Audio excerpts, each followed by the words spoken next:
Sairam, finally आमची बस 11:30 वाजता आली आहे आणि सर्वांची तिकीट चेकिंग होत आहे. आणि हे काय दीदी बसल्या बसल्या बोलते गरम होतं, अजून प्रवास सुरू पण झाला नाही. आणि सगळेजण आपापल्या जागेवर बसले आहेत फायनली. आणि 12 वाजले आहेत. पप्पांचा बड्डे होता म्हणूनच आम्ही शिर्डीला चाललेलो सर्वजण. सगळेजण पप्पांना विश करतायत हॅपी बड्डे. मामा पण विश करतोय पप्पांना हॅपी बड्डे. आणि इथे काव्या सर्वांना चॉकलेट वाटत आहे. वाटणारी मुलगी आमची कामं करते. मामा आम्हीला पण देते. आणि इथे फुल झोपणारी लोक बसलेत. फुल झोपेतच येते लोक. तर प्रांजल हाय करते, ही मावशी आणि प्रियांशी.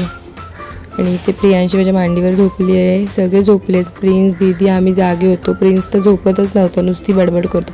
कधी पोचू हेच लावलेलं त्याने. आणि इथे 1:30 वाजता गाडी थांबली आहे कसारा घाटामध्ये. आम्ही सर्वजण उतरलो आहोत.